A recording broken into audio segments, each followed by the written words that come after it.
Amigas y amigos, estamos viviendo un tiempo de definiciones. No quiero dramatizar la situación, pero sí alertar sobre el curso que está tomando la política en el país. Mi impresión, por ejemplo, en cuanto a algo vital como es el diálogo, es que nos alejamos cada día más de él.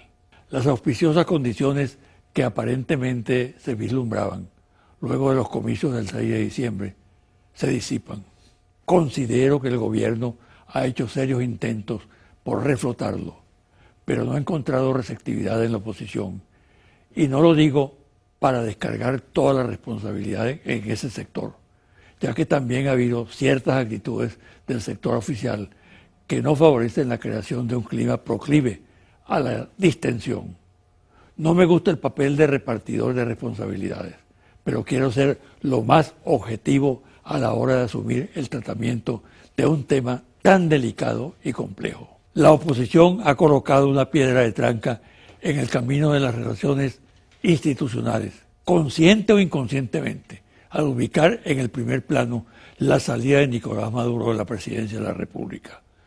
La magnificación de tal hecho, la forma descarada como se aborda el tema, dejando de lado el tratamiento de asuntos fundamentales para el país, para los ciudadanos, como son los de carácter económico y social, este tema se ha tornado prácticamente en el elemento perturbador con efectos verdaderamente letales.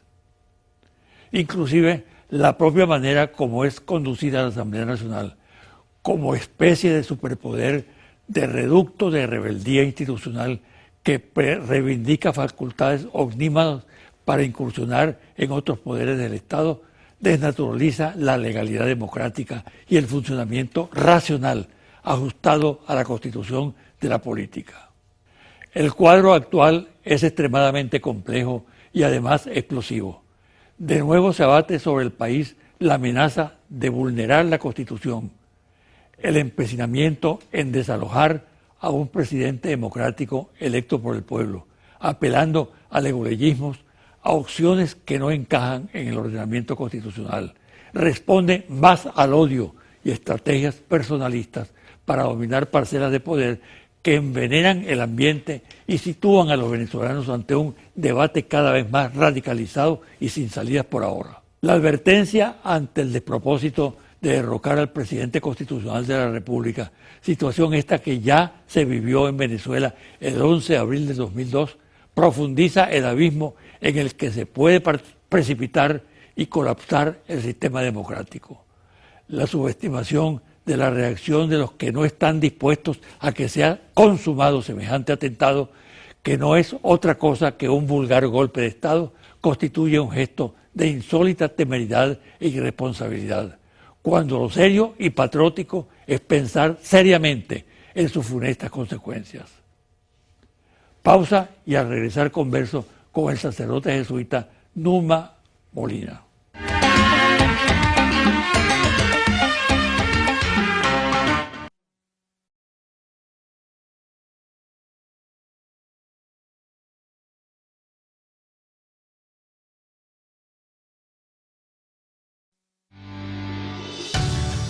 Estás viendo José Vicente Hoy.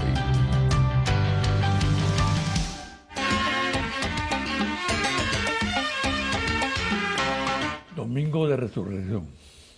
¿Qué significa el Domingo de Resurrección? No solamente para los católicos, sino para todo ser humano. Precisamente para hablar de este tema, mi invitado de hoy es el sacerdote jesuita Numa Molina, bien conocido por ustedes. Él es periodista, rector de la Iglesia de San Francisco, vicario pastoral de Ciudad Caribia, capellán de Venezolanos de Televisión. Bienvenido, padre. Muchas gracias. Pues me da alegría estar de nuevo compartiendo, sobre todo hoy en este día tan importante para las cristianas y los cristianos y también para, como tú lo decías, para todos los seres humanos. Creo que estamos... El significado de este día, ¿qué? Significado profundo. Domingo de resurrección, domingo de vida. La vida es un desafío para el ser humano y hoy más que nunca, cuando se ve tan amenazada la vida del planeta entero, ¿no? Pareciera que estamos en esa, no sé, el ser humano está siendo llevado hacia esa disposición de apostar por la vida, porque ahora sí que la hemos visto amenazada, de muchos modos, ¿no? Amenazada la vida del medio ambiente, la vida ecológica, la vida del ser humano, por supuesto. Amenazada la vida porque pareciera que la industria armamentista no cesa de crecer y de multiplicarse, y eso es una amenaza para la vida del ser humano, del hombre. Bueno, amenazada también por la falta de solidaridad en el mundo, por la falta de respeto al hombre. Y yo creo que hoy, día de la resurrección para todos los cristianos del mundo, tiene que ser un momento para reflexionar sobre eso. ¿Qué significa para mí creer en un Jesús que resucita, que está vivo, que me invita, que me desafía a construir la vida en contra de una cultura de la muerte? No podemos dejar pasar así desapercibida. La resurrección ya en medio del mundo cristiano inicial, de las primeras comunidades cristianas, fue un desafío y fue muy incómoda. Celebrar la resurrección, decir que Cristo había resucitado, fue el inicio del martirio en la iglesia primitiva. Justamente los cristianos llegan a lo que llegan porque anunciaban que Cristo estaba vivo. Y es la pregunta que yo me hago. Si aquella resurrección resultó tan incómoda que llevó a la iglesia al martirio, ¿qué pasa con nuestras resurrecciones? ¿Cómo las estamos anunciando ahora?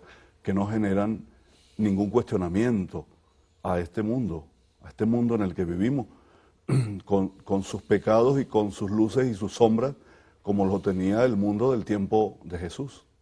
Desde el punto de vista sociopolítico, padre, ¿qué significa en las últimas décadas en América Latina el domingo de resurrección? Mira, la resurrección en las últimas décadas, yo diría que ¿Qué expresa la resurrección? Hay como varios hechos. Más allá de lo simplemente religioso. Sí, hay como varios hechos sociopolíticos religiosos. Un hecho, sin duda, que viene a significar resurrección para América Latina es la elección de un papa latinoamericano, y un papa de la calidad de Francisco, con toda la novedad y con toda la frescura y el aire que ha traído a la iglesia, ¿no? Pero también un signo de resurrección es el despertar de los pueblos, el despertar de los pueblos indígenas. Cuando pensábamos hace 20 años, 30 años que íbamos a tener un presidente indígena, que los pueblos indígenas se iban a organizar de tal modo reclamando sus derechos y que iban a ser gobierno, y también los pequeños, los campesinos, los excluidos. ¿Cuándo pensábamos en eso en un momento cuando vivimos las dictaduras más férreas del Cono Sur? Que tendríamos movimientos progresistas de los pueblos en América Latina como los tenemos hoy. Que más allá de que lo estés viendo desde el punto de vista político o partidista, que son de izquierda, es el despertar de los pueblos reclamando y luchando por sus derechos que siempre le habían sido negados, de los eternamente excluidos, ¿no? Y eso es un signo de resurrección. Usted es jesuita, se esperaba que Francisco cumpliera una labor como la que está cumpliendo. ¿O fue una sorpresa? Para mí fue una sorpresa. Tal vez porque uno ya casi se va haciendo un poco rutinario, ¿no? El tema. Eligieron un nuevo papa, pero bueno, ya uno conoce todos los siglos que hay uno sobre otro detrás de la historia eclesial vaticana, y lo difícil que es romper con esas barreras. Y bueno, sabía que era jesuita, que iba del tercer mundo, que iba de América Latina, que tuvo un trabajo pastoral de inserción muy interesante allá, pero de ahí a que esto sucediera, sin embargo, no olvido una entrevista que me hicieron en Venezolana de Televisión cuando la renuncia del Papa Benedicto. Y yo le decía al periodista, que no recuerdo si era Ernesto, que el Papa que viniera, me preguntaba cómo tiene que ser, yo le decía, tiene que ser alguien que haga opción por los pobres, tiene que ser un profeta, tiene que ser alguien que levante la voz por todos los pueblos oprimidos de este mundo. Y en ese sentido Francisco ha llenado mis expectativas. Como también, ya sabemos, es alguien que se ha puesto del lado de las luchas de los pueblos de América Latina. Las visitas que ha hecho a América Latina, en todas ha estado claramente identificado con la lucha de los pueblos, con la lucha para que sean felices y para que alcancen tal vez una cantidad de derechos que se les habían negado siempre. Para algunos sectores esto es subversión. Sí, lamentablemente sí, pero es que eso también le pasó a los profetas y eso también le pasó a Jesús. Jesús fue tratado como un subversivo. Es subvertir el orden, es darle otro giro. Y para que eso acontezca generalmente va a haber desencuentros con las otras partes y eso no tiene que preocupar. Y no tiene que preocupar, o sea, lo anormal sería que nadie dijera nada ante este profetismo de Francisco. Lo normal es que se han levantado fuerzas también en contra de él para hablar y para poner de algún modo obstáculos en el camino, ¿no? ¿En qué momento de la vida de Jesús nos encontramos hoy en día? Hoy en día en Venezuela y bueno, y también en América Latina, porque ya vemos la situación que se vive en Ecuador, la de Brasil. Yo creo que estamos en el Vía Crucis, estamos en la Vía Dolorosa, estamos camino al Gólgota, pero eso no significa muerte, porque para el cristiano el Vía Crucis es un camino hacia la vida. Nosotros, la cruz no es símbolo de muerte, es que hay que pasar por ahí, por el abajamiento. Y yo creo que en este camino de resurrección, una de las cosas que nos acontecen es que vamos muriendo y hay que morir a un montón de cosas, de egoísmo, hay que morir a una cantidad de situaciones como la avaricia, por ejemplo.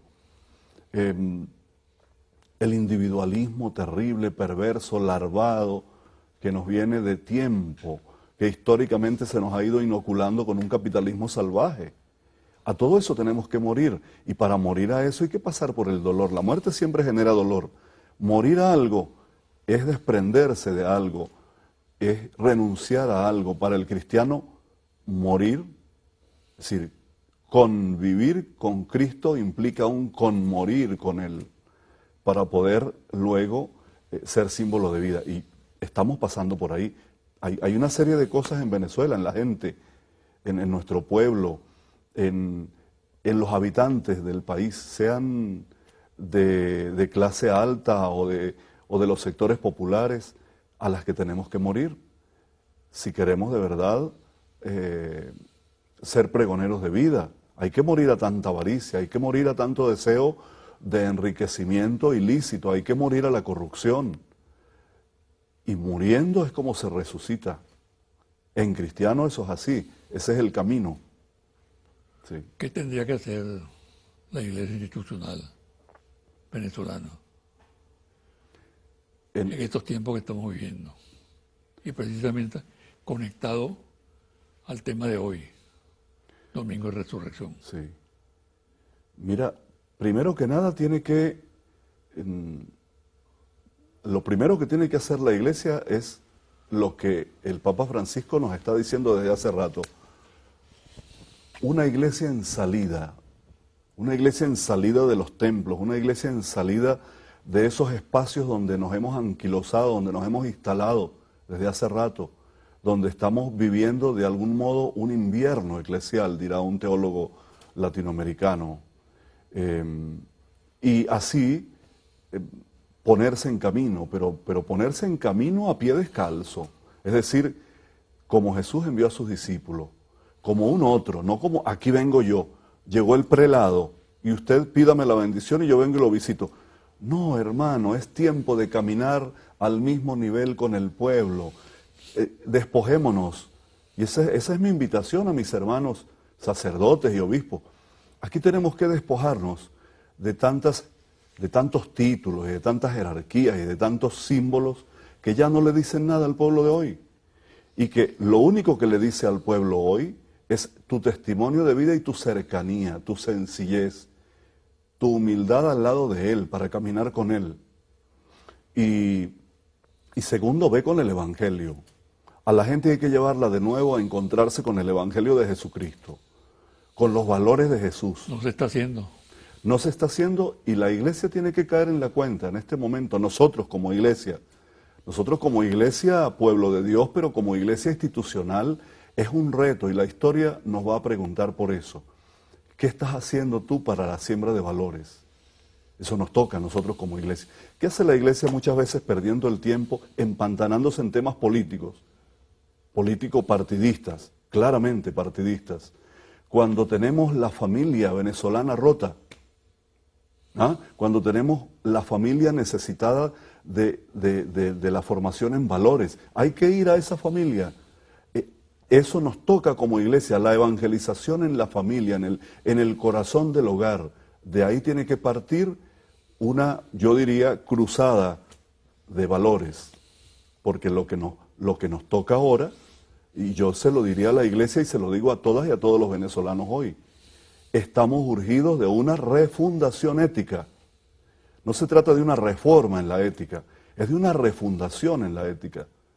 Porque si eso no se hace, entonces, mira, de nada vale que nos digan mañana que el petróleo vuelve a estar a $100 el barril y que tenemos de nuevo dinero suficiente. Seguirá la corrupción, seguirán robando, seguirá el desbarajuste, seguirán los mediocres haciendo cosas mediocres en diferentes instituciones, porque los tenemos, nos falta crecer en esa línea. Es necesario entender que somos servidores por encima de todo del ser humano. Esa refundación ética me parece que es fundamental. Y eso, ahí tiene mucho que ver la iglesia católica y las iglesias en general. Si aquí tenemos tal vez un 90% de cristianos entre las diferentes iglesias, ¿por qué no hacer opción por los valores cristianos? Y que eso sea como lo nuclear de la vida de cada día. Es que me atrevería a decir, y con esto cierro la idea, si tomáramos solamente el mandamiento de no robar y no matar y lo pusiéramos en práctica, ya con eso resolveríamos el problema que tenemos en el país. No cerremos eso que está diciendo usted.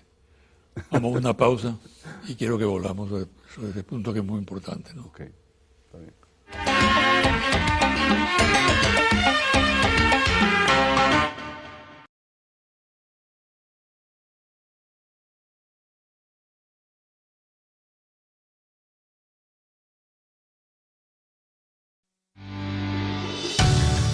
Estás viendo José Vicente Hoy.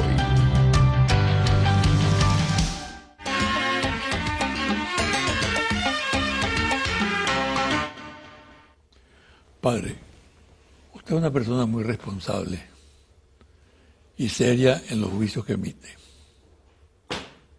Pueden ser polémicos y eso es positivo. Pero en todo caso son juicios de valores muy importantes.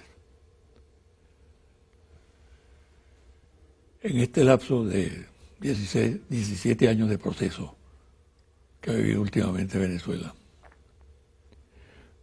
que ha determinado la posición prácticamente oficial de una institución tan importante como la Iglesia Católica, que formalmente representa a la mayoría del pueblo venezolano. Yo tengo un punto de vista al respecto. Quisiera un poco de su respuesta agregar algunas ideas que tengo rol particular.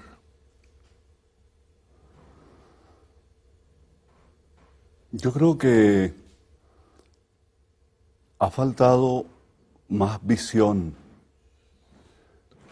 Yo siempre estoy consciente que cuando nosotros tenemos que hacer opción política de la política como ciencia y de la política que se vive en el país. Ustedes los sacerdotes. Claro, cuando digo nosotros me refiero a los sacerdotes. Tenemos que primero que nada mirar al pueblo al que nos debemos. Ver los anhelos, las esperanzas, las desesperanzas, los sufrimientos del pueblo y caminar con él.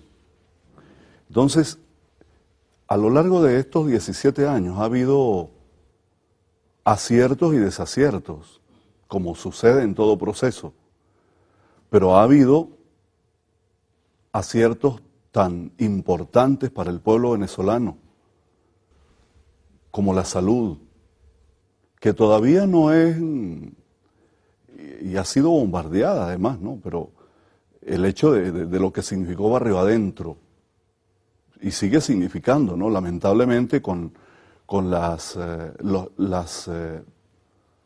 caídas que ha tenido el proyecto, lo que ha significado el proyecto de vivienda para los pobres, la pensión para los ancianos, obras tan importantes como hospitales, por ejemplo el Hospital Cardiológico Infantil. No podemos nosotros colocarnos en una posición diametralmente opuesta y decir nada sirve. Y eso es lo que ha generado también una polémica dura e injusta muchas veces de parte de la iglesia institucional hacia el gobierno. ¿Por qué? Porque como decía un padrecito amigo mío, un apóstol que fue de los barrios, el padre Jesús Silva, un hermanito del Evangelio, yo le pregunté una vez esto, ¿no? Y él me dice, es que no bautizan. Y yo le digo, ¿pero cómo no bautizan? Y dice, no, que no bautizan nada de lo bueno que se hace.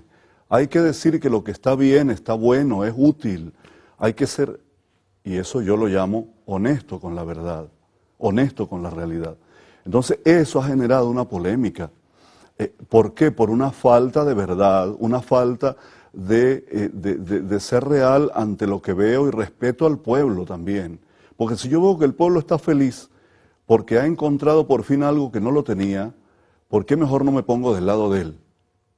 Eso no significa que tú te tienes que volver chavista, no, pero sí realista y agradecido. Si algo tiene que llevar el cristiano por dentro es la gratitud, agradecido con el bien que se le hace. Si a mi pueblo lo están tratando bien, eso yo lo agradezco, pero cuando veo que a mi pueblo me lo están tratando mal, eso también me duele. Está bien, así tenemos que ser, pero tenemos que agradecer las cosas buenas y apoyarlas. ¿Cómo voy a estar yo en contra de la alfabetización, por ejemplo? Que tengamos un país ya declarado cero analfabetismo, ¿no? Que tengamos tanta gente estudiando, que hoy tengamos tantos jóvenes en las universidades haciendo una carrera universitaria. ¿Cómo yo como cristiano y como sacerdote voy a decir que eso no sirve? Entonces, eso ha generado una polémica difícil entre la Iglesia y el Estado, que tendríamos que reflexionarla, porque también, como lo dije hace un momento, nosotros estamos haciendo historia, y la historia nos va a cuestionar y nos va a preguntar el día de mañana, ¿qué hiciste? ¿Cuál era tu papel? ¿Por dónde estabas caminando? ¿Por donde te decía un asesor político que tú tenías? ¿O por donde te decía diríamos, el olfato evangélico que escogiste como modo de vida, como sacerdote y como seguidor? Eso sería como importante tenerlo presente. ¿Cómo romper con ese dilema? Es decir, acceder a la realidad, involucrarse directamente. Más conversión a Jesús. Más conversión a Jesús. Nos falta caer en la cuenta todavía, y eso lo dijo Elder Cámara, hemos aprendido a doblar la rodilla delante del sagrario, pero no hemos aprendido a doblarla delante del pobre, donde Cristo dijo que Él también estaba en Mateo 25. Entonces nos falta conversión al pobre, y esa conversión no se va a dar si no hay inserción, si no te vas para allá para donde están ellos, a escuchar qué dicen, a escuchar qué viven, a animar sus proyectos. Hay una sed de esperanza. Leí ahora alguna notica por aquí de José Antonio Pagola, este autor interesante, español, teólogo, y él dice que en la sociedad actual de nuestro tiempo hay un anhelo de un futuro más humano, ¿no? Otra de las notas que él le pone es que, dice, es una sociedad necesitada de salvación, y que ha llegado el momento en que pareciera que no encuentra en ninguna parte eso que llamamos salvación. Y nosotros, ¿qué estamos haciendo, no? ¿Qué se esconde en el fondo de este anhelo?, dice él. ¿Qué nos puede mostrar el camino? ¿Quién nos puede mostrar el camino acertado sino Cristo? Pero el Cristo que yo voy descubriendo caminando con el pueblo, no aparte, que yo no me hice sacerdote para estar aislado. Justamente la palabra clérigo nos ha hecho mucho daño, porque clérigo quiere decir separado, ¿no? El que está lejos. Clérigo apartado, ¿no? Es como una clase. No, hermano, no es aparte del pueblo como vamos a construir esta iglesia, es junto con el pueblo y caminando con él y escuchándolo. Y por último, dice Pagola, dice, hay una crisis de esperanza. Sí, es verdad que hay una crisis de esperanza, pero él termina diciendo que, por ejemplo, dice, el problema de muchos no es tener problemas, sino no tener fuerza interior para enfrentarse a ellos. Y esa fuerza interior, ¿acaso no nos corresponde a nosotros animarla, darla, despertar esperanza?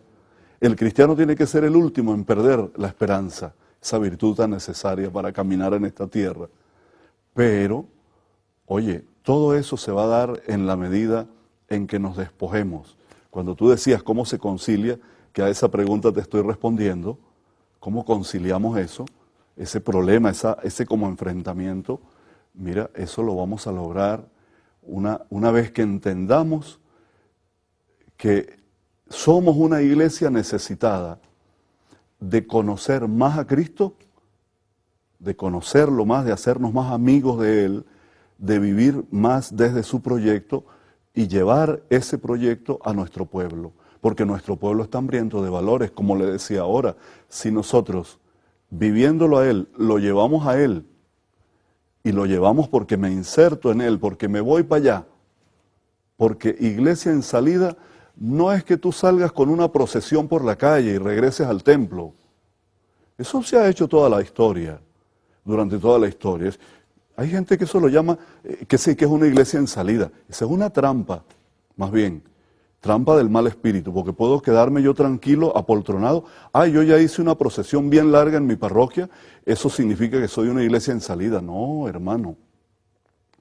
Una iglesia en salida es una iglesia que se embarra, que se mete en el polvo y en el lodazal del pueblo, que es capaz de irse a encontrarse con los chamos que están afectados por la droga, con los malandros del barrio, porque ellos también necesitan, y más que ellos más que nunca son necesitados de salvación. No tuvieron familia, no tuvieron hogar, no tienen la culpa de que estén en ese plan. ¿Acaso nosotros no estamos llamados a eso como reto? Ese es un reto que tiene la iglesia. Ahí deberíamos estar todos. Cada parroquia debería ser un centro de promoción de la pastoral familiar en este momento. Yo me inclino mucho por lo familiar, por la pastoral de la familia, porque ahí está el núcleo, ahí está todo. Si trabajamos eso, estaremos apoyando a cualquier proceso político en el país que quiera que los pobres tengan vida y que se liberen. Lo estaremos apoyando a la mejor evangelización, la mejor misión en este momento, y nos estaremos dejando retar por las fronteras que nos presenta el mundo en este momento. Padre, yo le escuché al cardenal Urosa recientemente una declaración en la que señalaba que el problema del país es el modelo adoptado por el gobierno chavista, que es un modelo, según él, autoritario, comunista, estatista. ¿Cierto o falso? Mira, yo creo que desde nuestra visión evangélica, como cristianos, como sacerdotes, estar atribuyendo la crisis al modelo político sin antes mirarnos nosotros para adentro es un craso error. Eso está muy en la línea de lo que Jesús le dijo aquella vez a sus paisanos de fariseos y de los grupos que lo adversaban. Y yo me atrevería a decirlo hoy. Mirémonos primero la viga que tenemos en el ojo para después mirar la basurita que hay en el ojo ajeno. Primero preguntémonos qué hemos hecho nosotros. ¿Cuál ha sido nuestro papel como iglesia? Y después vamos a mirar modelos. Una política bastante pobre que hemos hecho. O sea, yo le sugiero a mis hermanos sacerdotes, obispos, dejémonos de andar haciendo mala política y hagamos buena evangelización. Cumplamos con la misión que nos corresponde en este momento, de insertarnos en el pueblo. Que te llamarán político porque estás ahí reunido con los consejos comunales. Pues esos consejos comunales necesitan el fermento del evangelio. O sea, primero que nada, antes que estar mirando modelos, nosotros somos quienes. Somos expertos en política para determinar que este es el modelo o este no es el modelo. Nuestro modelo que ofrecemos como fermento en esta sociedad es Cristo. Ocupémonos de ver cómo ese modelo que es Cristo lo ofrecemos hoy al pueblo. Pero ya le digo, bajándonos de ese pedestal en que nos hemos subido. Esa es mi invitación a la iglesia, esa es mi invitación al cardenal, a los obispos, a mis hermanos sacerdotes, a las religiosas. A ver, entendamos que no se va a resolver y que nuestra misión no se puede quedar en una reunión anual o mensual o como sea, del clero, de los obispos, con producir materiales, con sacar un documento que nadie lo lee. No, hermano, el documento tiene que quedar inscrito, el que nosotros hagamos como misioneros y misioneras en el corazón del pueblo con nuestras obras. Y entonces ahí sí podemos hablar. Ahí sí podríamos hablar con propiedad. ¿Cómo no va a hablar con propiedad un cura, por ejemplo, que está metido arriba en el barrio, encima, que está sintiendo el dolor de la gente y que está viviendo las alegrías del pueblo también, y que lo ha vivido durante estos años? Ese sí puede hablar con propiedad y decir, mira, esto está bien, en esto se ha fallado, Es más, invito a mis hermanos sacerdotes a que me envíen propuestas, lo que ellos están viendo, lo que están sintiendo, con realidad, ¿no? Siendo honestos, qué cosas buenas y qué cosas se tienen que mejorar. A los sacerdotes y a los pastores, ¿no? A mi correo, si quieren escribirme, lo puedo dar. Mi correo es numamolina.sj@gmail.com. Ahí me pueden escribir porque, como saben, y usted sabe, José Vicente, también estoy participando en el Congreso de la Patria. Me llamaron para que aportara mi contribución desde el punto de vista religioso, teológico. Y ahí estoy reuniéndome con pastores, con sacerdotes, con evangelizadores de los barrios. ¿Y cuál es mi pregunta? Dígame cómo está viviendo, qué estás sintiendo, qué oyes tú de la gente, qué te dicen, cuál es el dolor del pueblo, cuáles son los aciertos y cuáles son los desaciertos. Porque en definitiva, eso sería lo que yo podría después, al final, entregar a la comisión organizadora. Mire, estos son los errores. Le hablan de las colas en esas reuniones. Sí, claro. Ese es uno de los viacrucis del pueblo que está viviendo en este momento. Las colas, el tema del pueblo agrediendo al pueblo con lo que hemos llamado el bachaqueo, la corrupción de las diferentes policías, ni siquiera me refiero a la Policía Nacional Bolivariana, a todas las policías, porque tengo quejas cuando me encuentro con la gente de las diferentes policías que se prestan para amparar a los que están explotando al pueblo con artículos de primera necesidad extremadamente costosos, ¿no? A un costo exorbitante.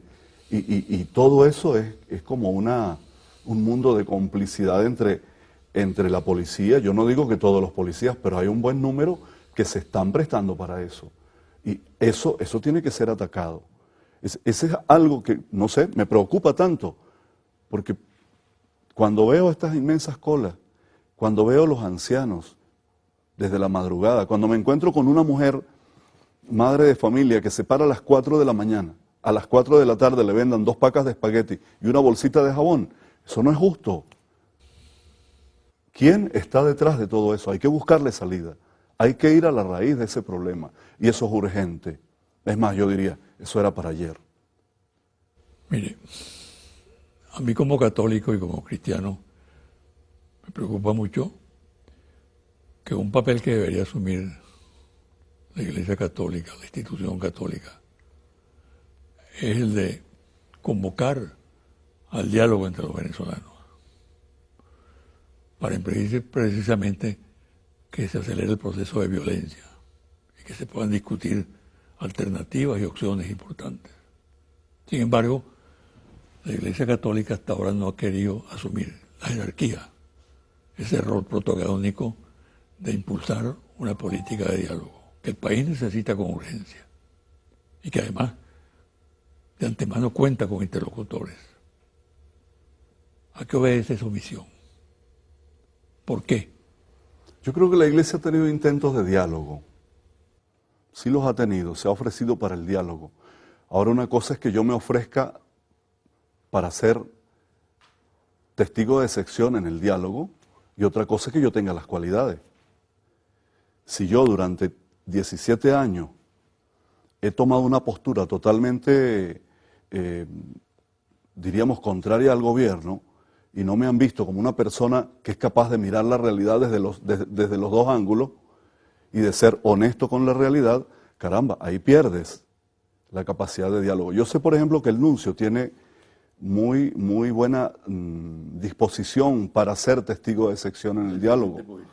Y Estoy de acuerdo con usted. Es una persona que a mí me parece que se ha ganado el cariño de los venezolanos en el tiempo que lleva aquí y que podría ser alguien muy idóneo para generar el diálogo. Ahora también el tema del diálogo se torna difícil cuando no se da lo que el Papa le propuso a los paraguayos, a la sociedad civil paraguaya. Esto lo he venido yo diciendo todos estos días, porque yo creo que es importante, no me cansaré de repetirlo. El Papa les dijo a los paraguayos, viendo que había esta polarización política, les dice, dialoguen, pero sin perder la identidad. Y de inmediato dice el Papa, ¿y cuál es la identidad? La identidad es el amor a la patria. Esa es la identidad para dialogar. Es decir, si hay algo entre tú y yo que nos une, y ese algo es el amor a la patria, tú puedes ser de izquierda y yo de derecha, pero si hay un amor común que nos une, hay un interés común que nos acomuna, porque desde el corazón el folclore, la historia, los recursos, nuestros antepasados, todo lo amamos, ¿no? Nuestras danzas, nuestros indígenas. O sea, todo eso me dice algo, pero claro, cuando tú te encuentras con que la persona con la que quieres dialogar ama más otra patria que esta, oye, ahí sí que se pone difícil el diálogo. Por eso yo invitaría, hoy invito a la oposición, bajen esos niveles. Yo le preguntaría en este momento, en razón a lo que está diciendo, ¿usted cree que la conferencia episcopal debió pronunciarse sobre el decreto infame de Obama que agrega a Venezuela directamente? Claro que tenía que pronunciarse, lógico. Hay cosas sobre las que nos tenemos que pronunciar porque si está en juego la vida de los cristianos, de mis hermanos, de mi país, al que me debo como pastor, eso, si está en juego la vida de ellos y yo soy el pastor, yo tengo que levantar la voz por mis ovejas.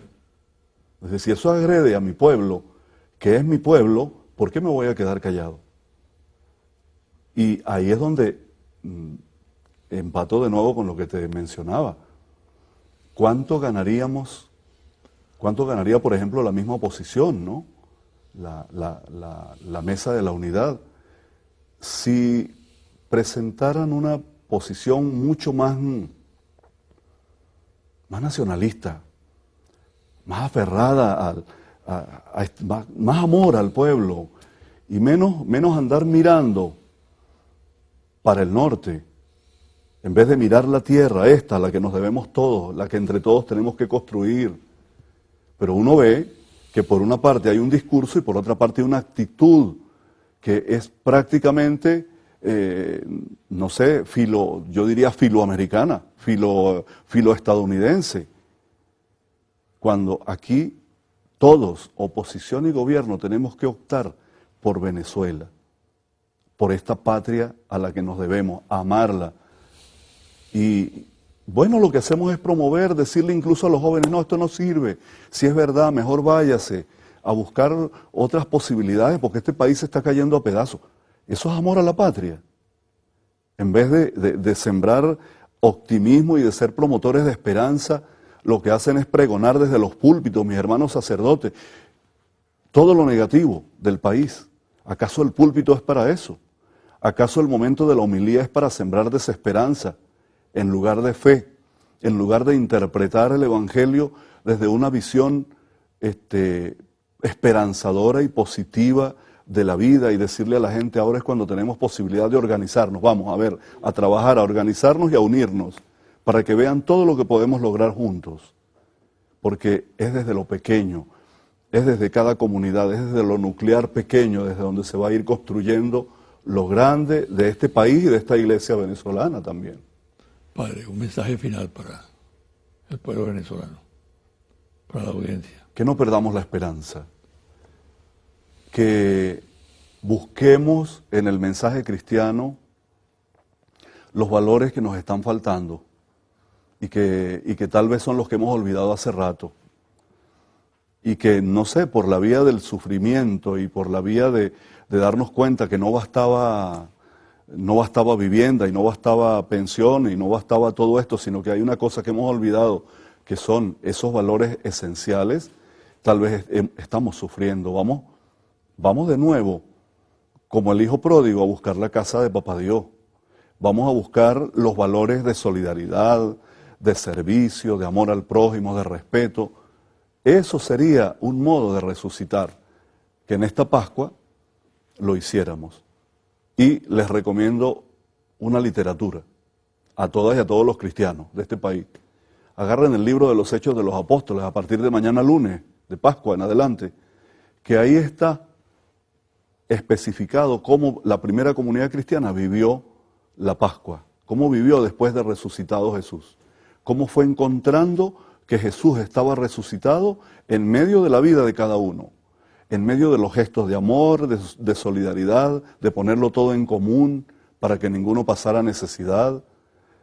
Es hermoso leer los Hechos de los Apóstoles en tiempo de Pascua, porque es caer en la cuenta que una comunidad de hermanas y hermanos de hace 2000 años entendieron por dónde iba este nuevo modo de vida que Jesús les había entregado, que se llamó Reino de Dios y que nosotros estamos llamados a construirlo hoy, desde la Venezuela del 2016, del siglo XXI. Muchas gracias. Mucha suerte. A ti también, gracias. Una pausa y al regresar los confidenciales.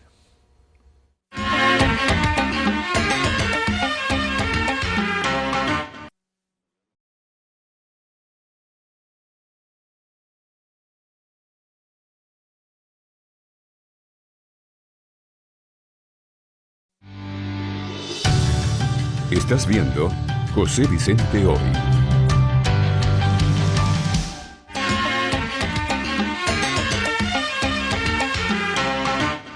Y ahora los confidenciales.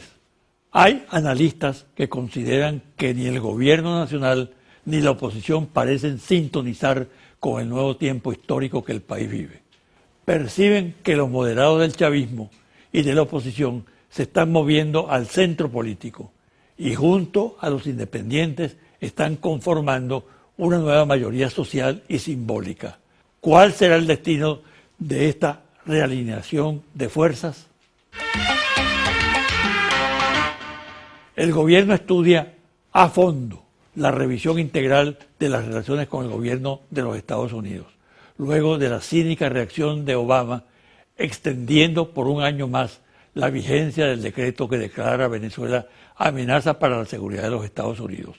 Se atribuye tal actitud al deseo de congraciarse con la derecha en el Congreso y atender a planteamientos de la oposición venezolana que da hecho ver que derogar el referido decreto le daría un nuevo aire al presidente Maduro.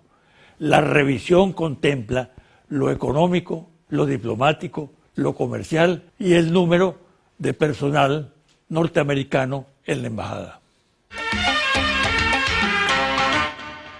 La canalla se viene ensañando contra algunos periodistas. Es el caso del periodista Miguel Ángel Pérez Pirela, director del popular programa de televisión Cayendo y Corriendo. Aparte de los ataques personales, desconsiderados y falsos, hay reiteradas amenazas contra su familia, grupos de extrema derecha enquistados en la MUD, asesorados por algunos comunicadores sociales inescrupulosos, son los autores de la campaña. La transnacional petrolera ExxonMobil mantiene sus cronogramas para dar inicio a los trabajos de perforación y explotación de petróleo en el denominado Pozo Lisa y zonas adyacentes en áreas en reclamo por Venezuela. También la ExxonMobil ha iniciado trabajos de exploración sísmica en el bloque adyacente denominado Canje, después de concertar acuerdos con el gobierno guyanés con violación flagrante de acuerdos preexistentes. Confidencial al cierre, Interlace, reporte ejecutivo. Ficha técnica, 1.580 entrevistas directas en hogares en todo el país del 9 al 16 de marzo 2016. Resultados, asunto de coyuntura. En su opinión, ¿cuál cree usted que debe ser la prioridad de la nueva Asamblea Nacional? ¿Convocar un referéndum revocatorio para sacar del poder al presidente Maduro? ¿Contribuir a resolver los problemas económicos del país o aprobar la ley de amnistía? Referéndum revocatorio, 35%. Problemas económicos, 58%. Ley de amnistía, 4%. No sabe, no responde, 3%. La oposición ha planteado una reforma a la ley del trabajo utilizando su mayoría en la Asamblea Nacional. En general, ¿usted estaría de acuerdo o en desacuerdo con esta reforma a la ley del trabajo? En desacuerdo, 29%. De acuerdo, 49%. No sabe, no contesta, 22%. Hablando de la gran misión Viviendo Venezuela, ¿con qué propuesta está usted más de acuerdo? ¿Con que las familias adjudicadas no pueden vender la vivienda para preservar el patrimonio familiar? ¿O con que puedan vender la vivienda o hipotecarla? No pueden vender 63%, sí pueden vender 34%. No sabe, no contesta, 3%. Hasta aquí el programa de hoy. Me despido hasta el próximo domingo a las 9 de la mañana por este su canal Televen.